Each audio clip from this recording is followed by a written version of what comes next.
Hey everybody, it's your Uncle Bear, and it is early morning, Saturday morning. How's everybody doing today? So I'm not really a conspiracy theorist. I'm really not. I do, however, pay attention to things going on around us, and I have to wonder what the hell's going on. Okay, now this little message for President Trump. Some of the stuff you're doing isn't the stuff we voted for. Okay? Now, this is beyond the war over in Iraq. It's beyond that. We have to stay there now. And honestly, it's time to get rid of that regime anyway. We've been putting up with their bullshit for 47 years. It's time that they go away. That being said, what I'm referring to right now is President Trump just rolled out a plan for the Trump IRA, which for the majority of us with a full-time job, it isn't going to do any good. It's for people that I think it's $37,000 if you're single. If you make less than $37,000, the government will kick in $1,000 a year on an IRA, and if you're a couple, it's like $76,000, I think. I don't quote me on those numbers, but it was somewhere in that neighborhood. And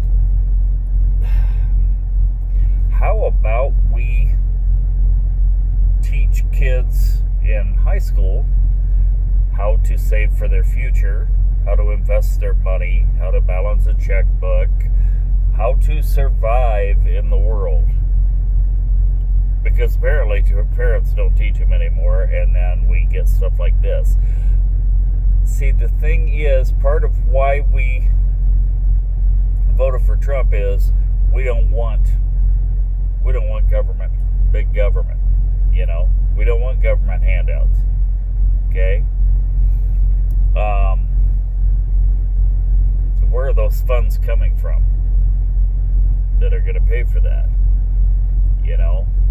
Where are the funds coming from for the children's savings accounts? That he's going to,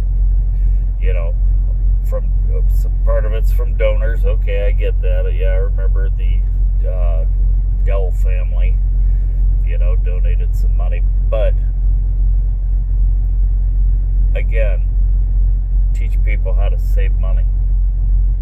Teach people how to, if they want to start a savings account for their kid, great. Show them how to do that. Or maybe get with the bigger banks and say, hey, you know what? Why don't you pay a better interest rate on these accounts, or something to that effect. But the government has no place there. Another thing is, we got rid of pennies. So they've been talking about a cashless society for a while.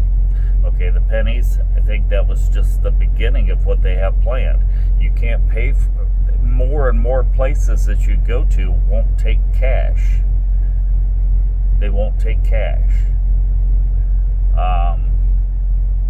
It's been way for a while with like the airlines and renting a car. But yeah, now there's a lot of motels out there. Of course, you've always had to have a credit card to reserve a room, but now there's a bunch of them that you have to have that money you can't pay cash once you get there. You still have to use that credit card, or debit card, whichever, but yeah. And, they've spoken for a while about a cashless society, so is that where we're going? I remember back in 1992, or 1990, somewhere in there, George H.W. Bush, when he was president, he spoke of a new world order. Now, of course, that was regarding geopolitics, keeping the world safe, quote unquote. But was that all it is? We've got Bill Gates now, who has openly stated, that he thinks the world should be depopulated. And he's coming up with synthetic beef and all this other stuff. He's kind of, in my opinion, he's kind of whacked in the head on stuff. But I don't know, folks. Things are going on around us. And AI. Let's take a look at AI. There's a new movie I'm anxious to see called AI Doc. D-O-C. And it's supposed to be a documentary about the causes and effects of AI. I think in some applications, I think AI will benefit us as a society. But I think it's a dangerous road to tread. Just from the standpoint of the number of jobs it's going to eliminate. And from what I'm understanding, between AI and robotics,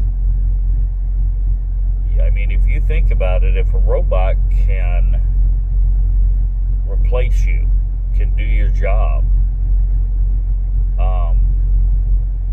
it never takes breaks, it never needs a vacation, it never calls in sick, it works 24 hours a day, 7 days a week.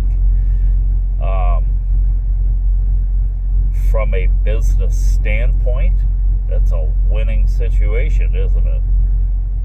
But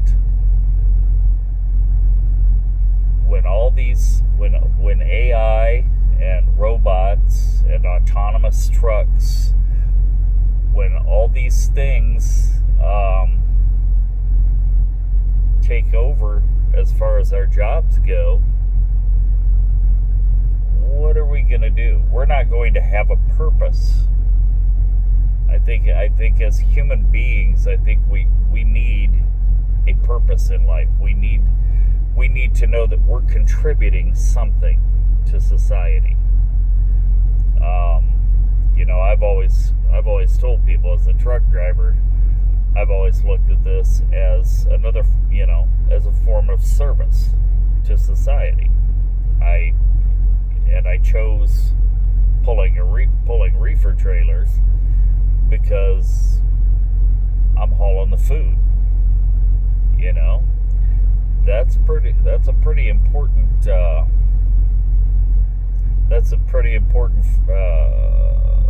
sector of the industry. They're all important. I shouldn't say that. They're all important. I mean, we need every one of them. But food is, it's right up there, and it probably pays the least of all of the different areas of trucking. But yeah, I've always looked at it as a service. But I think as human beings, we need a purpose to show that we are contributing to society. And obviously, prisons are full of people who, didn't want to contribute to society in a productive way.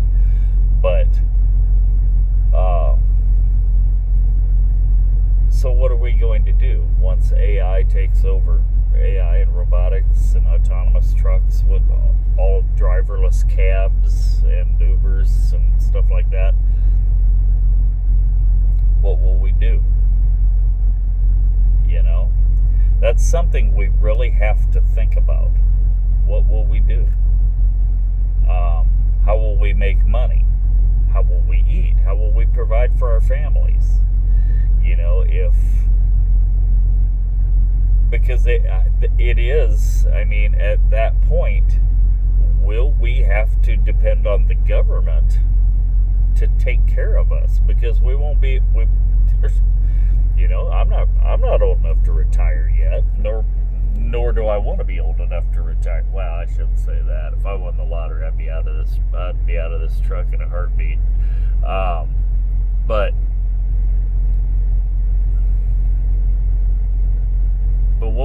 what do we do?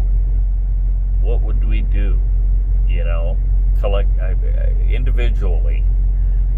Do we depend on the government? I mean, what does that model look like if robotics and AI just take over society and there's no jobs? There's just a few rich people up at the top. Which, if we're in a cashless society and nobody has a job, do they just let us starve to death? How does that work? These are concerns, not just for me. I mean, I've had a good run. you know what I mean? I mean, if I died tomorrow, I had a good run. But my kids, my grandkids, my great-grandkids, what are their lives going to look like if there are no jobs? And it's just, like I say, it's just the Reed elite up at the top, sprinkling crumbs down to the peasants, basically, because there's nothing to strive for, I mean, what do you strive for when there's no jobs left? What do you strive for? I mean, honestly, if you think about it, there's not going to be many jobs that can't be done by robots.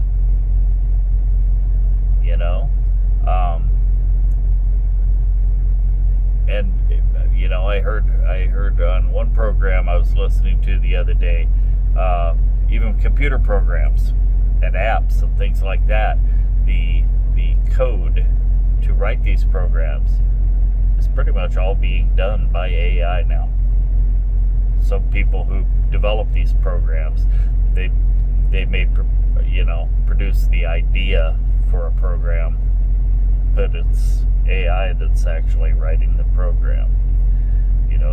They tell AI what they want the program to do, and AI builds it. AI can build a website in like 2 seconds. So I don't know, folks. Like I say, I don't know what's going on in the world, and I don't, I worry a little bit, I guess, because I'm getting older, and you worry about the future for your kids and grandkids and that, but these are things that need to be thought about and discussed with our quote-unquote leaders in Washington,